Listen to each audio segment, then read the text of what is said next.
पढ़ चुके थे, ह्यूमन हार्ट के बारे में पढ़ चुके थे। तो ह्यूमन हार्ट में हम 4 चैम्बर्स के बारे में पढ़ चुके थे, साथ ही साथ उसमें कहाँ से ब्लड आता है और कहाँ से ब्लड बाहर जाता है। इसके अलावा उसमें 2 टाइप्स के बॉल्व थे, ठीक है। कौन कौन से बॉल्व थे, तो उनके बॉल्व के नाम तो हमने अलग अलग पढ़ाए थे, लेकिन उनके 2 पार्टीशन हो जाते हैं। जैसे हम आपको बताएं, बॉल्व जो थे वो कौन कौन से थे, 2। एक तो था सेमिल्यूनार वाल्व, ठीक है। ये वर्ड आपके आएगा अगर बुक में, तो आपको परेशान नहीं होना है कि सेमिल्यूनार वाल्व कौन से होते हैं और एट्रियो वेंट्रिकुलर बाल्व क्या होते हैं, ठीक है। इन दोनों बाल्व का, अब ये जो वाला जो बाल्व थे, ये 2 थे। ये कितने थे, 2। एक तो था ट्राई कस्पिड बाल्व और दूसरा था ट्राई कस्पिड बाल्व। सॉरी, ट्राई हो गया, दूसरा बाई कस्पिड।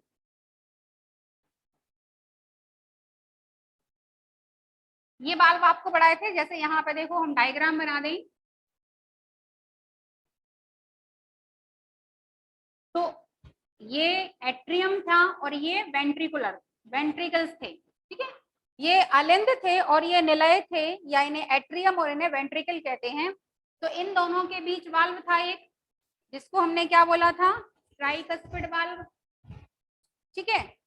और एक बाइकस्पिड वाल्व है, वो इन दोनों के बीच था। ये एट्रियम और वेंट्रिकल के बीच जो वाल्व होते हैं उसको हम बोलते हैं एट्रियो वेंट्रिकुलर वाल्व, ठीक है। तो ये बाइकस्पिड वाल्व या मिट्रल वाल्व है, ये वाला, ये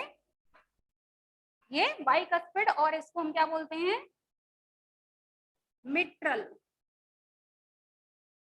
वाल्व कहते हैं, ओके। अब एक और यहाँ पे सेमिलूनार वाल्व जो है वो क्या होता है,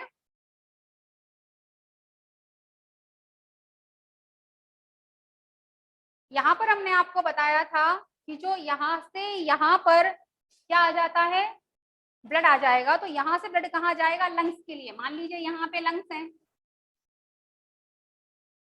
ये, तो लंग्स में जो इम्प्योर ब्लड है वो प्योर होने के लिए जाएगा, मतलब वहां पर ऑक्सीजन को पटकने जाएगा और वहां से ऑक्सीजन को लेने जाएगा, ठीक है। जिसको जब CO2 हमारे लंग्स में आ जाएगी तो CO2 को हम रिमूव कर देंगे थ्रू रेस्पिरेशन। तो यहाँ से ब्लड जाएगा यहाँ पर, ये।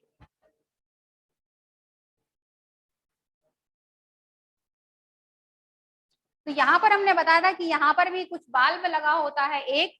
तो अगर, क्योंकि यहाँ बाल्ब नहीं होगा तो ब्लड जो है वो यहाँ से नीचे आ जाएगा, वापस यहाँ आ जाएगा। जब ये पुश करेंगे या ये जब फ्लैसिड होगा, शिथिल कंडीशन में होगा, रिलैक्स कंडीशन में होगा, तो ब्लड वापस नीचे आ जाएगा। इसलिए यहाँ पर भी एक बाल्ब लगा होता है। और यहाँ से ब्लड कहाँ जाता है, पूरी बॉडी में। इस वाले जो लेफ्ट वेंट्रिकल है, यहाँ से भी पूरी बॉडी को ब्लड जो है वो सप्लाई होता है इस तरीके से।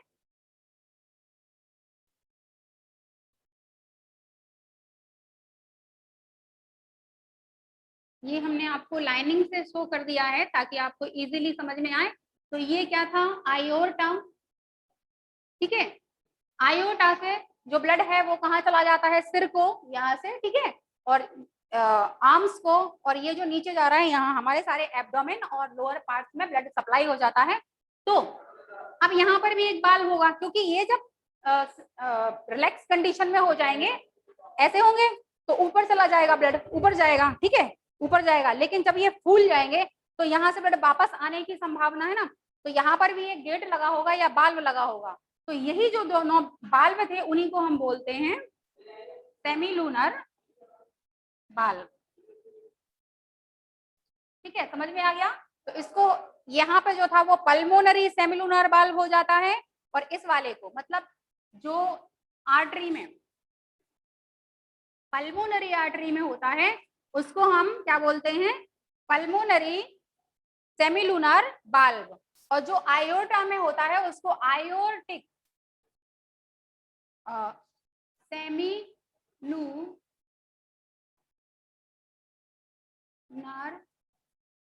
बाल्व कह देते हैं। मतलब जो इस तरफ वाले में होगा नली में, उसको हम पल्मोनरी आर्टरी बाल्व और इस तरफ वाला जो आयोटा की तरफ वाले में होगा उसको हम ये वाला बॉल बोल देते हैं। ठीक है, इस तरीके से जो बॉल है वो आपके कंप्लीट है या आपको समझ में आ गया होगा। समझ में नहीं आया है तो आप बताइए। आगे हम देखते हैं कि इसमें कुछ पार्टीशन होते हैं। अब सारे के सारी चीजें एक ही डायग्राम में बता देने से बहुत ज्यादा जो डायग्राम होता है वो कॉम्प्लेक्स हो जाता है, नेमिंग भी बहुत ज्यादा कॉम्प्लेक्स हो जाती है, तो मुश्किल पड़ जाती है। इसलिए अब हम आपको इसके पार्टीशन बताते हैं, क्योंकि वो नेम भी आपको आएंगे, बुक आप जब रीड करेंगे तो वो भी देख लें। यहाँ मैंने फिर से हृदय बनाया है, कॉनिकल शेप होता है हृदय। तो इसके कितने चैम्बर हैं? 4। पहले भी आपको बताया था कि हृदय के कितने चैम्बर्स हैं? 4 चैम्बर हैं। तो 4 चैम्बर में यहाँ पर ये इस तरीके से 2 एट्रियम होते हैं। ये क्या है? एट्रियम कौन सा? लेफ्ट। और ये वाला राइट एट्रियम।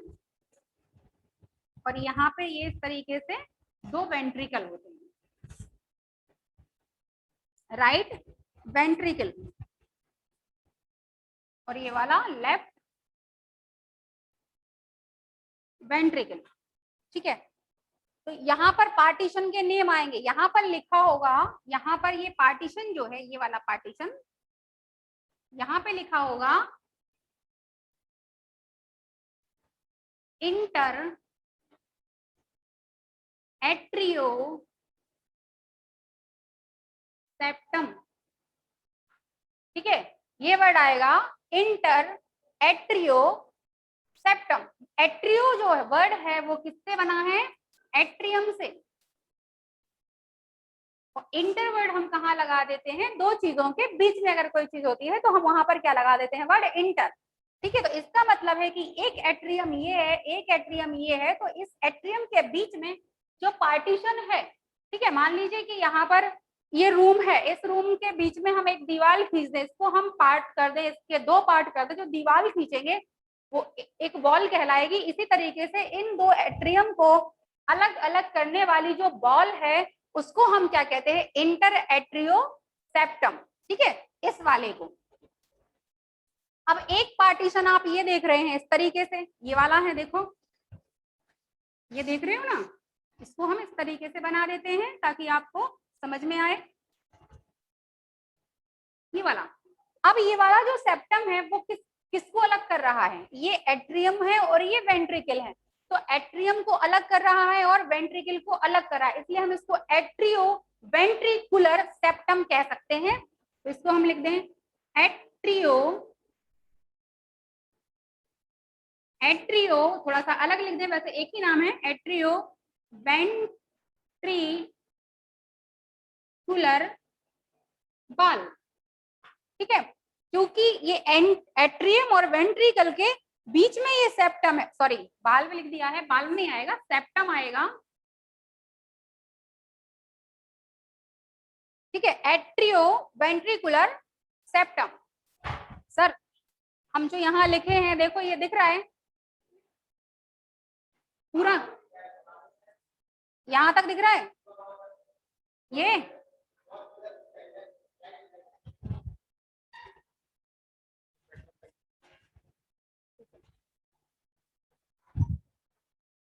यहाँ लिखेंगे हम सेप्टम। ओके, 2 हो गए, एक तो ये सेप्टम हो गया और एक ये सेप्टम हो गया। एक और सेप्टम है, देखो दिख रहा है कहीं पर, ये वाला।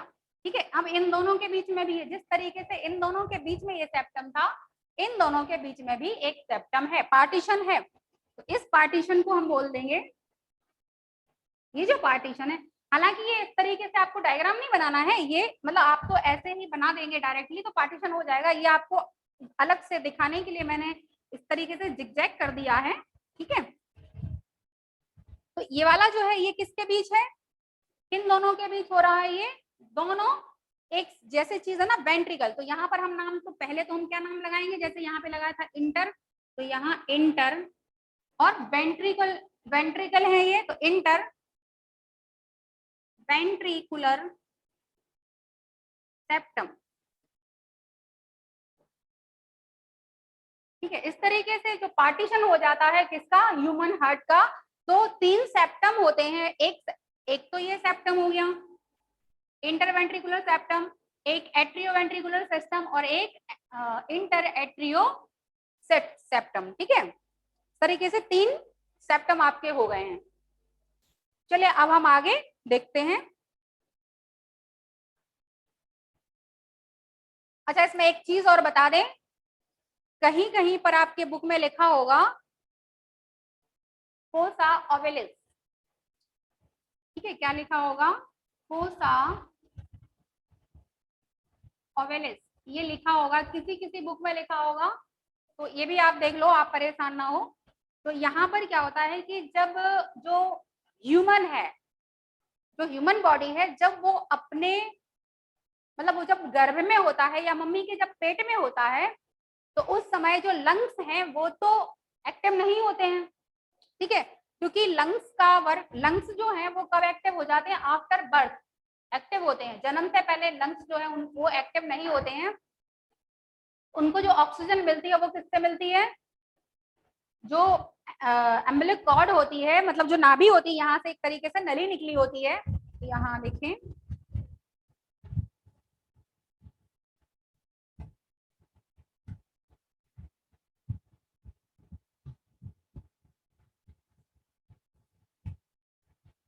ठीक है, ये मान लीजिए भ्रूण है, तो इस तरीके से ये नाल निकली रहती है और यहाँ ये प्लेसेंटा होता है। ये क्या है, प्लेसेंटा।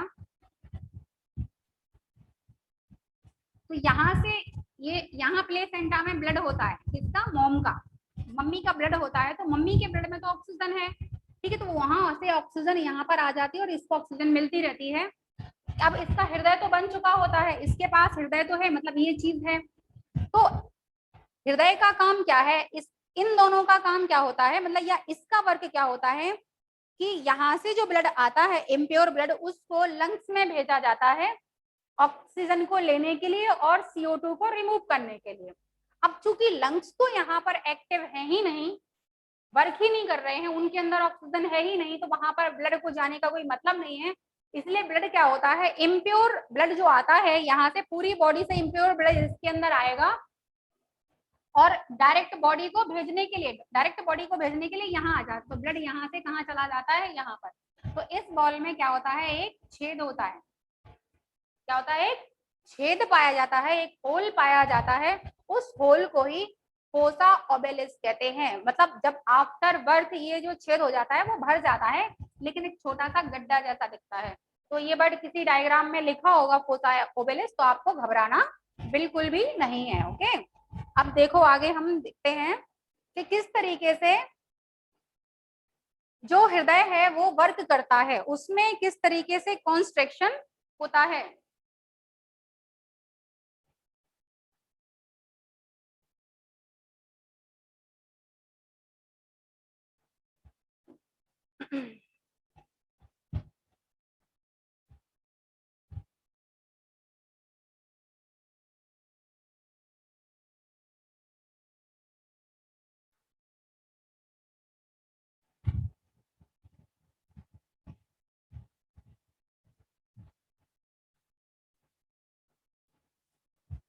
थोड़ा जल्दी जल्दी देख लेते हैं। तो यहाँ पर हम बनाते हैं हृदय,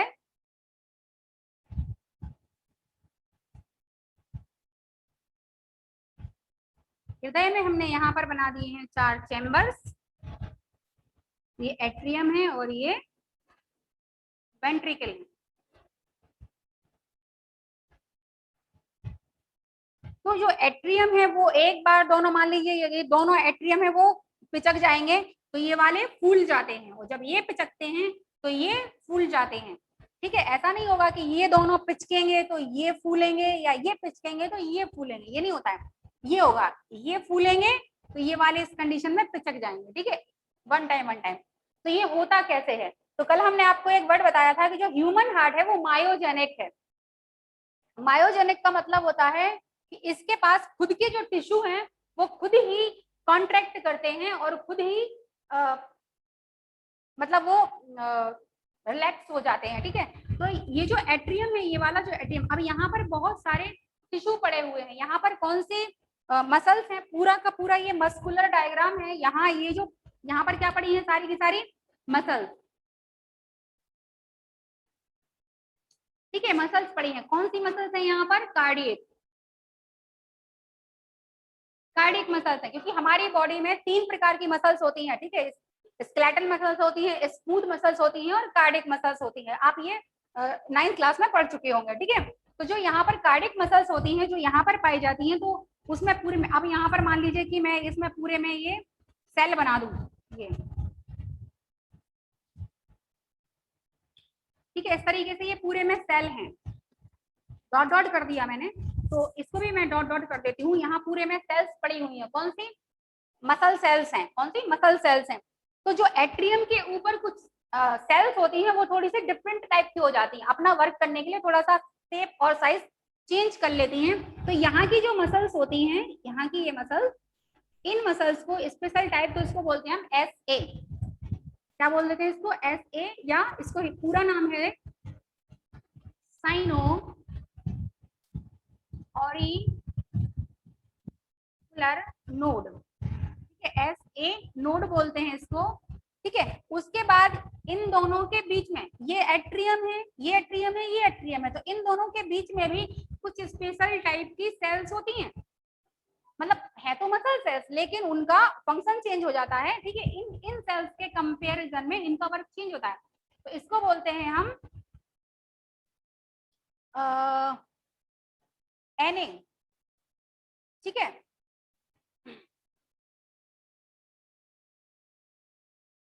एवी, सॉरी, इसको बोलेंगे हम एवी नोड, ठीक है। उसके बाद यहाँ पर भी कुछ, इस स्थान पर भी कुछ सेल्स होती हैं, इन्हें बोलते हैं हम हिज बंडल या बंडल ऑफ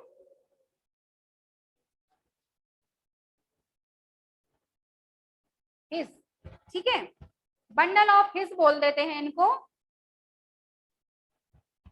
उसके बाद कुछ सेल्स जो हैं यहाँ पर होंगी, स्पेशल हो जाती हैं, हम यहाँ पर इस तरीके से बना दे रहे हैं ऐसे, और यहाँ को चली जाती हैं ये, ठीक है, इस तरीके से यहाँ को चली गई है, ये सेल्स ही हैं, इनको बोलते हैं हम branches of,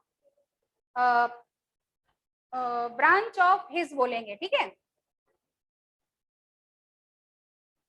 branches of his, यहाँ पर बंडल ऑफ हिज है, यहाँ पर ब्रांचेस ऑफ हिज है। फिर इनसे भी कुछ फाइबर्स निकलते हैं इस तरीके से, फाइबर्स, ये आपको मिलेगा डायग्राम में, आप रीड करना बुक में। तो इसको बोलते हैं हम पुरकिंजे फाइबर। तो क्या होता है, अब ये इतना क्या क्या नाम चाहिए आपको, ऐसे चाहिए, एवी चाहिए, बंडल ऑफ हिल्स चाहिए, बंडल ऑफ ब्रांच चाहिए, और पुरकिंजे फाइबर्स, ये सारी चीज चाहिए हमें कंडक्टिंग ऑफ हार्ट के लिए। मतलब जो हृदय है वो इस तरीके से मूवमेंट करेगा, एक बार ये फूलेंगे, फिर ये पिचकेंगे, तो ये फूलेंगे, इन सबके लिए इन सभी का होना बहुत जरूरी होता है। तो ये क्या करते हैं कि ये अपने आप कॉन्ट्रैक्ट होने लगता है, एक करंट डिजेनरेट करेगा, मतलब ये डीपोलाइज हो जाते हैं, ये बड़ी क्लास की बात है, आपको बाद में बताएंगे। तो ये खुद से अपने आप से इस तरीके से ये कॉन्ट्रैक्ट होगा, ये सिग्नल भेजेगा इसको, ये सिग्नल भेजेगा बंडल ऑफ हिज को, और बंडल ऑफ हिज सिग्नल भेजेंगे इसको, ये ब्रांचेस ऑफ हिज हैं, और यहाँ से जो सिग्नल है वो कहाँ जाएगा, पुरकिंजे फाइबर्स में जाएगा। जब जाएगा तो यहाँ पर मसल्स हैं बहुत ज्यादा, यहाँ पे हमने कल आपको बताया था कि काफी मोटी थिकनिंग्स होती है यहाँ पर, ठीक है, इस तरफ ज्यादा। तो ये सारी की सारी जो मसल्स हैं, सारी की सारी मसल्स हैं वो कॉन्ट्रैक्ट करने लगेंगी, और जब ये कॉन्ट्रैक्ट करती हैं तो ये इस तरीके से फूल जाते हैं, जब ये कॉन्ट्रैक्ट करते हैं तो ये तो इस तरीके से जो ब्लड होता है वो यहाँ आ जाता है और यहाँ से चला जाता है, इस तरीके से कंटिन्यू ये होता रहता है। अब जब हृदय जो है, हृदय मतलब कि ये वाले पार्ट कॉन्ट्रैक्ट करें या ये कॉन्ट्रैक्ट करें, कोई भी करे तो हम उसको बोलते हैं हार्ट कॉन्ट्रैक्शन। तो जब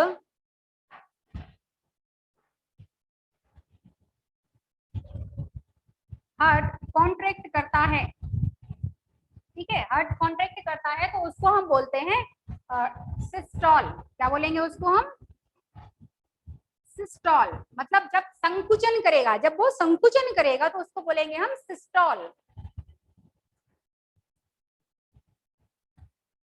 मतलब सिस्टोल कंडीशन में जो हृदय होगा वो कैसा होगा, सिकुड़ा होगा ना, नॉर्मल भाषा में बोले सिकुड़ना, ठीक है। लेकिन जब वो फूला होगा या फैला होगा,